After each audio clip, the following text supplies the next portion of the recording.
Welcome to JForrest English. I'm Jennifer, and today we're going to read a news article together from Scientific American. And this article will help you add a lot of advanced grammar, advanced vocabulary, improve your reading skills, and even improve your pronunciation. Let's get started. Our headline, lab-grown meat. Beef for dinner without killing animals or the environment. So in this picture, as you can see, this looks like a piece of meat, right?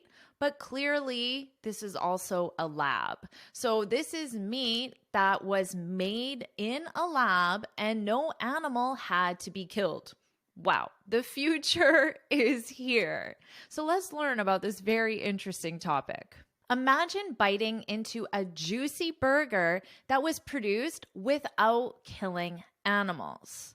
Let's take a look at this adjective, juicy. It describes the burger. Notice my pronunciation, burger, burger, burger, burger, into a juicy burger. When something is juicy, this is an adjective that normally describes food, and it means it has a lot of juice, which you can think of as a lot of liquid. So think of a piece of fruit like a pineapple and all the liquid in that pineapple. So a pineapple is juicy. A mango is juicy. What's another juicy fruit? Can you think of any others? Share it in the comments. So imagine biting into a juicy burger. And I should note that generally, in terms of describing meat, juicy is a positive quality. You want your burger to be juicy. The opposite is dry. So let me write this. Opposite of juicy is dry, because when something is dry, there's no liquid at all. Now, generally, this is used as a negative. Oh, the burger was really dry. The meat was dry. It's a negative. So a juicy burger that was produced without killing animals. Notice here we have our ing, our gerund form of the verb. Why? Because without is a preposition, and we use the gerund verb after prepositions, without killing animals. Meat grown in a laboratory. Notice the pronunciation here, because there is a difference between American English, which I teach, and British English. In American English, laboratory, laboratory. But notice in the headline, they're referring to lab-grown meat. If you can't remember the correct pronunciation, just call it a lab, because the majority of the time we do call it a lab. It's the short form for the word laboratory. I'm going to the lab. I need to go to the lab. Can you drop me off at the lab? Okay. Meat grown in a laboratory from cultured cells, which I imagine is what we see in this image here, is turning that vision into a reality. When you turn a vision into a reality, it's another way of saying it becomes real. So right now, for example, Elon Musk is turning his vision of going to Mars into a reality, right? Every day he's getting closer and closer with the actions that he's taking. And right now, you, by watching this video and learning these advanced expressions, you're turning your vision of speaking English fluently and confidently into a reality, right? So let me write that down for you. So here it is. And notice, again, we have that ing, our gerund verb, because we have the preposition of. I'm turning my vision of speaking English fluently and confidently into a reality. And if you want more help with that, you should get this free speaking guide, because this guide was designed to teach you how to speak English fluently and confidently in 6 easy steps. It's absolutely free, and you can download it on my website. The link is in the description. And you can also download the free lesson PDF, which summarizes everything in this lesson. The link is also in the description. Okay, let's continue on. Several startups are developing lab-grown beef pork, poultry, and seafood. So these are the different types of meat that are being developed in the lab, the laboratory. If widely adopted, this means that many people are using the product or service. And in this case, the product is lab-grown meat. So using would be purchasing it, right? That would mean it's widely adopted. So many people are using it. Many people are using it. And notice, if widely adopted, well, the subject is lab-grown meat, but they just placed it after. But you could also say if lab-grown meat is widely adopted, and then you could continue on with your sentence. So just an alternative way of writing that. Lab-grown meat, also called clean meat, so this is an alternative name, could eliminate much of the cruel, unethical treatment of animals raised for food. It could also reduce the considerable environmental costs of meat production. Okay, notice they're using the modal verb could. It could reduce the environmental cost. It could eliminate. They're doing that because this is right now a hypothetical situation because it doesn't actually exist in the market fully. It's still being developed today. So could as a modal verb is used to show possibility or potential. Possibility, potential. It doesn't mean it will happen. And remember, because it's a modal verb, it's followed by the base verb, not the infinitive. That's why it's could eliminate and not could to eliminate. So modal plus base verb, that's the sentence structure. All right, it could also reduce the considerable. This is a nice adjective. Considerable as an adjective means large when we're talking about the degree. So how much of an environmental cost is there? If I say there's a considerable environmental cost, it's a large amount of environmental cost. So large. An alternative word for it would be significant. You could also say significant environmental costs of meat production. So you could say in a more everyday context, I have a considerable amount of work to do. So it's telling you how much, a large amount. The meat is made by first taking a muscle sample from an animal, of course, muscle.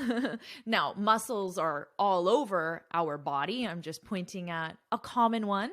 I don't have very big muscles, but there's a muscle there. Technicians, these are the people who work in a lab tech. So we also commonly shorten the word technician because it's very common to casually say, I'm a lab tech. I'm a laboratory technician.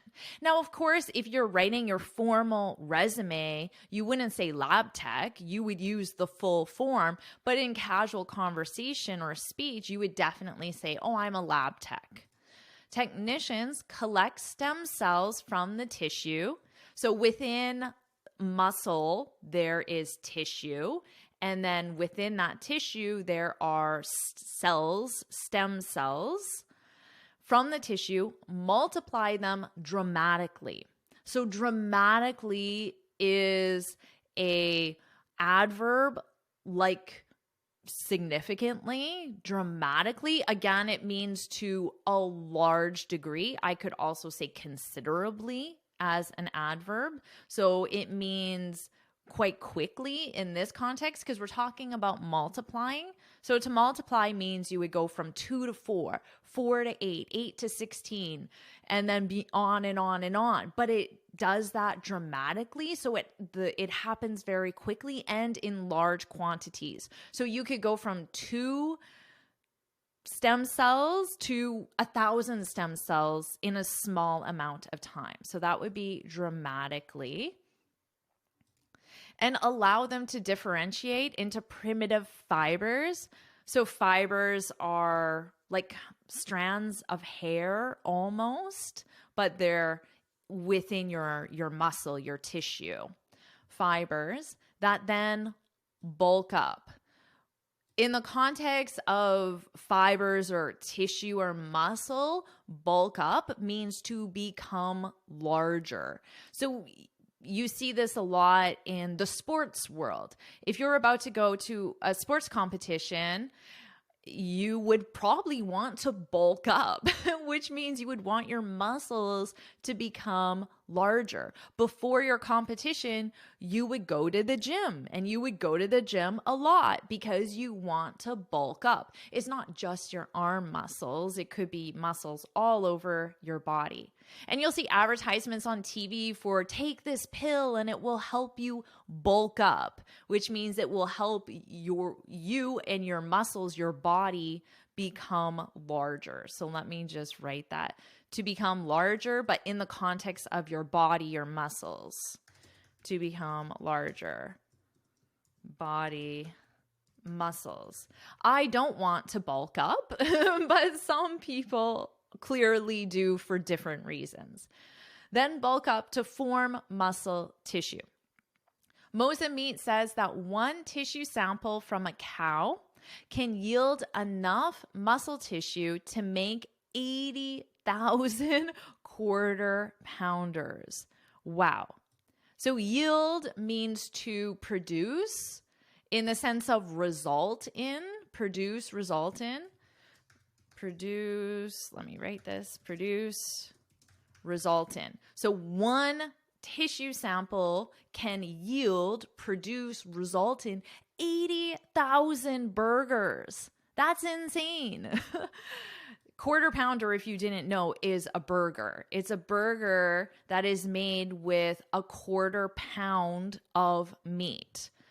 A burger made from a quarter pound of meat.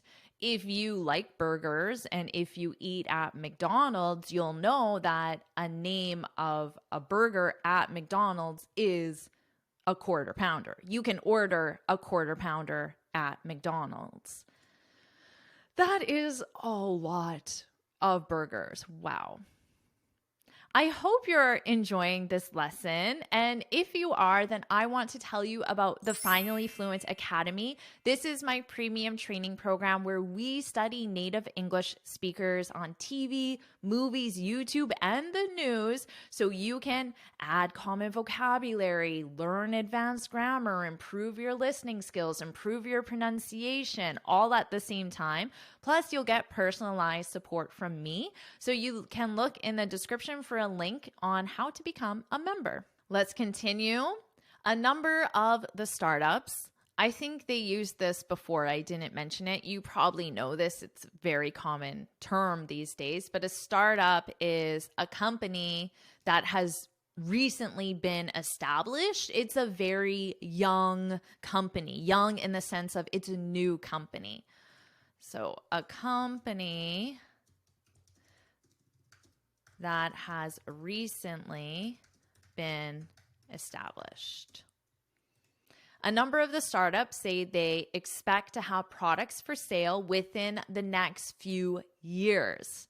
Now, to be honest, this article is quite old. I think it's from 2018. So the next few years could be any day now. This year, next year. So this is going to be coming to your grocery stores.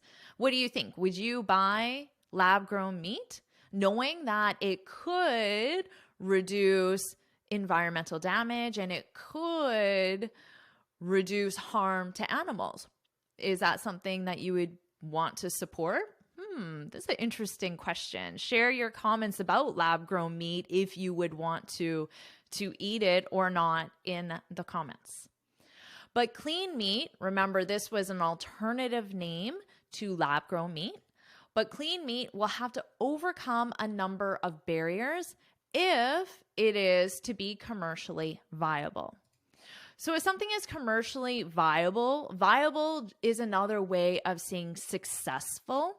And how is something commercially successful? Well, it has to be profitable. In order for a company to be viable, successful, they need to make enough money to cover their expenses, which means profitable. So although they're saying commercially viable, it's just another way of really saying profitable, because that is what a commercially viable company is, profitable. But clean meat will have to overcome a number of barriers. A barrier is something that prevents you from getting somewhere. You might be driving down the road and then you get to a bridge and they're doing repairs to the bridge. So they put a barrier in front of the bridge, which could be pylons or just a piece of wood across the bridge, but it prevents you from going any further. It's a barrier. So you will encounter barriers when you're commuting, you're driving. And you can also encounter barriers in terms of problems, difficulties, or challenges because they prevent you from progressing, from going further. And overcome is another way of saying solve. So you solve, eliminate, overcome. Solve, eliminate, get rid of, overcome. You find the solution to. Let's continue on. To our cost and taste. To what? You always have to think about what you've read before, and they were just talking about a number of barriers. So now they're telling us about 2 of these barriers. So you could absolutely say 2 of these barriers are cost and taste.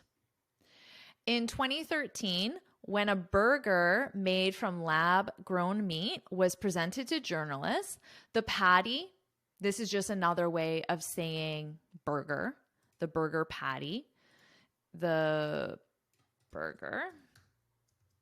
Generally, think of McDonald's or any fast food restaurant. When you get a burger, it has the bun, the patty, and things like ketchup, mustard, onions, pickles, cheese. So all of that together forms a complete burger. And then the meat in the burger is referred to a patty, the burger patty. So that's the piece of meat in a burger. Let me just write that for you. Burger patty, the piece of meat in a burger. Because remember, a burger is not just the meat, it's the bun and all the other toppings as well.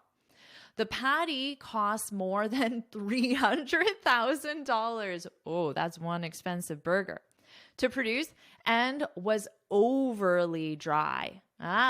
Here we have that adjective. What's the opposite of dry? Good test. You learn this at the beginning.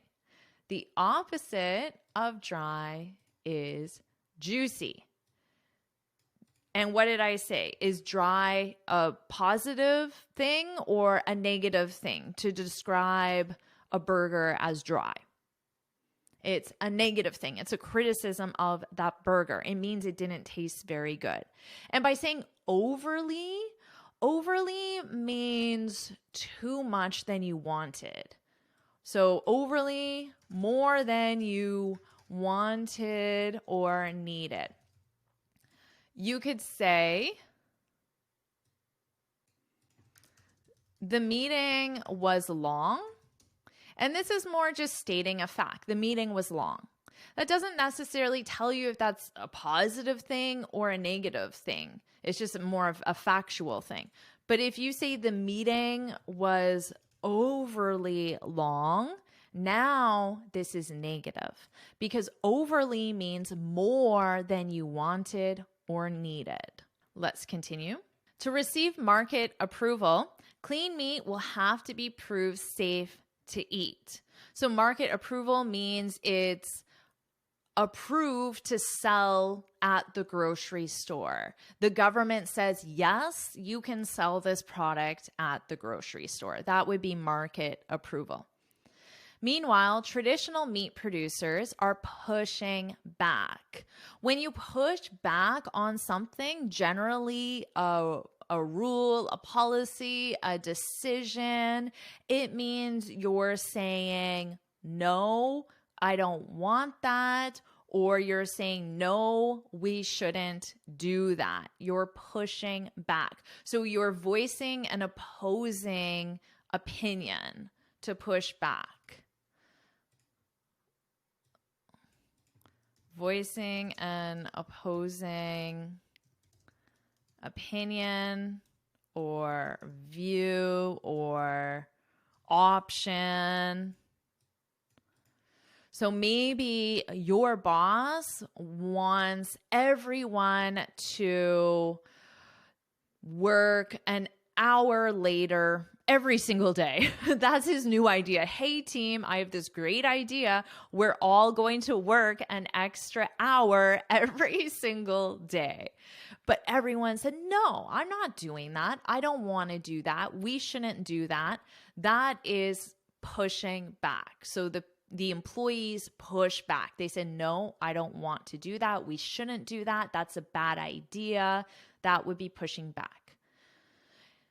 So the traditional meat producers, the farmers, are pushing back, arguing that the lab-generated products are not meat at all and should not be labeled as such. So when you go to the grocery store and you buy a burger, they shouldn't say it's meat if it was grown in a lab. What do you think? Do you agree with that? Despite these challenges, the clean meat companies are forging ahead. So to forge ahead means that they are continuing or progressing despite difficulties. So continue, progress despite difficulties. So in an English learning context, you could say, learning phrasal verbs is very difficult, but I'm going to forge ahead, which means you're not going to quit. You're going to continue studying, continue learning phrasal verbs, continue using phrasal verbs, even though there are difficulties involved. If they can succeed in creating authentic tasting products, so that would be a burger patty that actually tastes like a burger. It's juicy. It has the flavor, the texture. That would be authentic. Authentic tasting products that are also affordable. Remember how expensive it was. Clean meat could make our daily eating habits more ethical and environmentally sustainable. And remember, they're again using that modal could, because at this point, when this article was written, clean meat was not available in the public. So this is just a possibility or potential. Clean meat could make our daily eating habits more ethical and environmentally sustainable. I personally think this is a very interesting topic, so I hope you enjoyed the article and learning about this. So now what I'll do is I'll go to the top and I'll read the article from start to finish, and this time you can focus on my pronunciation. Lab-grown meat. Beef for dinner without killing animals or the environment. Imagine biting into a juicy burger that was produced without killing animals. Meat grown in a laboratory from cultured cells is turning that vision into a reality. Several startups are developing lab-grown beef, pork, poultry, and seafood. If widely adopted, lab-grown meat, also called clean meat, could eliminate much of the cruel, unethical treatment of animals raised for food. It could also reduce the considerable environmental costs of meat production. The meat is made by first taking a muscle sample from an animal. Technicians collect stem cells from the tissue, multiply them dramatically, and allow them to differentiate into primitive fibers that then bulk up to form muscle tissue. Mosa Meat says that one tissue sample from a cow can yield enough muscle tissue to make 80,000 quarter pounders. A number of the startups say they expect to have products for sale within the next few years, but clean meat will have to overcome a number of barriers if it is to be commercially viable. Two are costs and tastes. In 2013, when a burger made from lab-grown meat was presented to journalists, the patty cost more than $300,000 to produce and was overly dry. To receive market approval, clean meat will have to be proved safe to eat. Meanwhile, traditional meat producers are pushing back, arguing that the lab-generated products are not meat at all and should not be labeled as such. Despite these challenges, the clean meat companies are forging ahead. If they can succeed in creating authentic tasting products that are also affordable, clean meat could make our daily eating habits more ethical and environmentally sustainable. I hope you enjoyed this lesson. If you did, then please subscribe because I share more lessons like this every single week. And don't forget to get your free speaking guide where I share 6 tips on how to speak English fluently and confidently. You can download it from my website right here. And why don't you get started with your next lesson right now?